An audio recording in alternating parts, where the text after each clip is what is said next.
এখন ৰাজ্য অথবা দেশ উন্নয়নৰ দিশত আগুৱাই যাবলৈ হ'লে উন্নত হ'বই লাগিব যোগাযোগ ব্যৱস্থা। ভাৰতৰ দৰে তৃতীয় বিশ্বৰ দেশত মুঠ জনসংখ্যাৰ বৃহৎ সংখ্যক লোকে দূৰ দূৰণিৰ ভ্ৰমণৰ বাবে সদায় প্ৰাধান্য দিয়ে ৰেল সেৱা।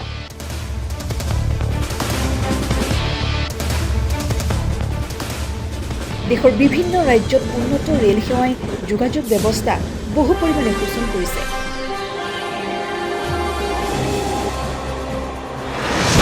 কিন্তু বৰ্হি ৰাজ্যৰ তুলনাত অসমত এতিয়াও বহু জিলাত সুচল হোৱা নাই ৰেল সেৱা। এতিয়াও ৰাজ্যৰ বিভিন্ন জিলাৰ বহু স্থানত হোৱা নাই ৰেল যোগাযোগ। Reopening of rail collection between Fakiragram and Dhubri, ये मेरा सेक्टर है, मेरा एरिया है। Introduction of new train from Jogighopa to Meghalaya. ৰাজ্যৰ মূল চহৰৰ পৰা দেশৰ বিভিন্ন প্ৰান্তলৈ ৰেল যোগাযোগ হৈছে যদিও অসমৰ আভ্যন্তৰীণ ৰেল যোগাযোগ ব্যৱস্থা অতি দুৰ্ভাগ্যজনক। ৰাজ্যৰ অনুন্নত ৰেল যোগাযোগ ব্যৱস্থাৰ কথা সংসদত বাৰে বাৰে উত্থাপন কৰি আহিছে ধুবুৰী লোকসভা সমষ্টিৰ সাংসদ মৌলানা বদৰুদ্দিন আজমলে। लेकिन सर आपने खुद कहा है कि बहुत से प्रोजेक्ट जो 30 साल से the result comes with less than 50%। Rail যোগাযোগ উন্নত কৰিবলৈ প্ৰকল্প গ্ৰহণ কৰিছে ঠিকেই, কিন্তু আধৰুৱা হৈ আছে বহুকেইটা প্ৰকল্পৰ কাম। সুযোগ পালেই সংসদত বাৰে বাৰে এই কথা উত্থাপন কৰি আহিছে ধুবুৰীৰ সাংসদগৰাকীয়ে। रेलवे में जो लाखों मील मुल्क के इस कोने से उस कोने से हमारी बच्चियां सफर करती है, उनकी सेफ्टी सिक्योरिटी के लिए कोई मेजरमेंट ऐसा रखिए कि कम से कम उनकी इज्जत आबरू की हिफाजत हो और वो एजुकेशन हासिल कर सके। ৰেল যাত্ৰা সুৰক্ষিত হ'ব লাগে। বিশেষকৈ ছাত্ৰ ছাত্ৰীৰ বাবে ৰেল যাত্ৰা সুৰক্ষিত কৰাক লৈ সংসদত গুৰুত্বপূৰ্ণ যুক্তি দাঙি ধৰিছিল সাংসদগৰাকীয়ে। আনকি ছাত্ৰ ছাত্ৰীক টিকটৰ মূল্য ৰেহাই দিয়াৰো পোষকতা কৰিছিল বদৰুদ্দিন আজমলে। उन बच्चियों को जो लाखों मील इधर से उधर जाते हैं, सब गरीब फैमिली से ज़्यादा आते हैं। जो गरीबी के रेखा नीचे बच्चियाँ हों, वो जब पढ़ने के लिए मुल्क के इस कोने से उस कोने से जाते हैं, क्या उनके लिए स्पेशल कंसीडरेशन आप कर सकते हैं? मैं समझता हूँ महिला जितनी मेरी बहनें हैं इस मामले में मुझे सपोर्ट करेंगी कि उन बच्चियों को डिस्काउंट कंसेशन कुछ ना कुछ मिलना चाहिए, कंसेशन मिलना चाहिए। বিগত 30 বছৰত ভাৰত চৰকাৰে গ্ৰহণ কৰিছিল 679টা ৰেল প্ৰকল্প। তাৰ ভিতৰত সম্পূৰ্ণ হৈছে 317টা প্ৰকল্প। 59টা প্ৰকল্প কাৰ্যকৰীয়ে নহল। As Honorable Railway Minister himself accepted this fact, 679 projects were sanctioned but only 317 been completed while 359 projects are remain uncompleted. इसके ऊपर आप ध्यान देंगे। যি সময়ত দেশৰ আন কেইবাখনো ৰাজ্যৰ ৰেল ষ্টেচন আন্তঃৰাষ্ট্ৰীয় পৰ্যায়ৰ মানদণ্ডৰ কৰাৰ প্ৰকল্প গ্ৰহণ কৰিছে কেন্দ্ৰীয় চৰকাৰে, সেই সময়ত কিয় গুৱাহাটীৰ ৰেল ষ্টেচনৰ কথা নাভাবিলে কেন্দ্ৰই? তাক লৈ প্ৰশ্ন সাংসদগৰাকীৰ। आपने अहमदाबाद और लखनऊ को स्पेशल सेक्टर इंटरनेशनल स्टैंडर्ड पे ले जाना चाह रहे हैं।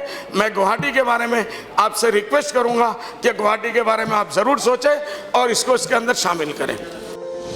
যোগীঘোপাৰ পৰা মানকাছৰ হৈ মহেন্দ্ৰগঞ্জলৈ নতুন ৰেল সেৱাৰ প্ৰস্তাৱ, ধুবুৰীৰ পৰা দ্বৈত লাইনৰ প্ৰস্তাৱ, ধুবুৰীৰ পৰা গুৱাহাটীলৈ জনশতাব্দী, ধুবুৰীৰ পৰা কলকাতালৈ ৰেল সেৱাৰ প্ৰস্তাৱ, নিউ বঙাইগাঁও ফকীৰাগ্ৰাম ৰঙিয়াৰ পৰা ৰাজ্যৰ আন প্ৰান্তলৈ ৰেল যোগাযোগ ব্যৱস্থা প্ৰৱৰ্তন কৰিবলৈ সংসদত দাবী উত্থাপন কৰিছিল মৌলানা বদৰুদ্দিন আজমলে। मणिपुर से सिलचर एक ऐसा रेलवे कनेक्शन है जो सुनने में आ रहा है कि वो शुरू होने वाला है, लेकिन लोगों को कोई दूसरा विकल्प नहीं है। इसी तरीके से completion of Assam sector BG railway from new Bongaigaon Bangaiguri to Jogighopa Abhayapuri. কেৱল ৰেল যোগাযোগ ব্যৱস্থাই নহয়, ধুবুৰী বন্দৰটো পুনৰুজ্জীৱিত কৰিবলৈ সংসদত দাবী উত্থাপন কৰিছিল সাংসদগৰাকীয়ে। সংসদত যুক্তি দাঙি ধৰি সাংসদগৰাকীয়ে কৈছিল, এসময়ত ধুবুৰী আছিল ৰাজ্যৰ অন্যতম এখন গুৰুত্বপূৰ্ণ ঠাই। ধুবুৰী আৰু কলকাতাৰ মাজত পূৰ্বে জাহাজেৰে সামগ্ৰীৰ আমদানি ৰপ্তানি হৈছিল, কিন্তু দেশ বিভাজনৰ পিছত জাহাজৰ চলাচল বন্ধ হৈ গ'ল। জলপথৰ কিছু অংশ আন দেশৰ ভৌগোলিক সীমাত সোমাই যোৱাৰ বাবে নিষ্ক্ৰিয় হৈ পৰিল বন্দৰটো, বন্ধ হৈ পৰিল জাহাজৰ চলাচল। ইয়াৰ প্ৰভাৱ পৰিল সমগ্ৰ ধুবুৰী তথা ধুবুৰীবাসীৰ ওপৰত। লাহে লাহে ধুবুৰীৰ সৈতে সংযোগ হেৰাই গ'ল দেশৰ আন আন প্ৰান্তৰৰ। পিছ পৰি গ'ল ধুবুৰী লোকসভা সমষ্টি। সেই সময়ত যিহেতু ৰেল যোগাযোগ স্থলপথৰ সুবিধা সঠিককৈ নাছিল, গতিকে জাহাজেৰী সামগ্ৰীৰ আদান প্ৰদান হৈছিল এঠাইৰ পৰা আন ঠাইলৈ।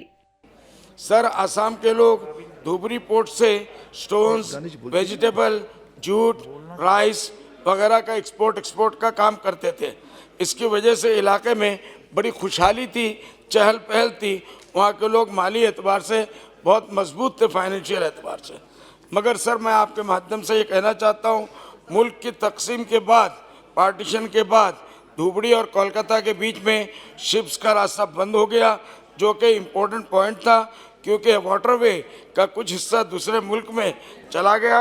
उसके बाद धुबरी पोर्ट बिल्कुल बेकार हो गया और वो बंद हो गया। सर मैं आपके माध्यम से इसका असर लोगों की ज़िंदगी पर पड़ा, उनकी माली हालात ख़राब हो गई और धीरे धीरे धुबरी और इसके आसपास के इलाके मुल्क के सबसे ज़्यादा पिछड़ा हुआ इलाकों में से एक हो गया। सर मेरा क्षेत्र जो है धुबरी उस ज़माने में पूरे आसाम का सबसे चहल पहल वाला इलाका था, जब ये पोर्ट वहाँ तक था। उसके बाद वो अचानक बंद कर दिया गया। सर मैं आपके माध्यम से अपने वहाँ की ये बात करता हूँ कि उसकी वजह ये थी, रोड्स एंड रेलवे के बहुत सहूलियात इस इलाके में मौजूद नहीं थी। उसके साथ ही उसके ज़रिए सामान को दूसरे हिस्सों में पहुँचाना बहुत महंगा हो जाता था।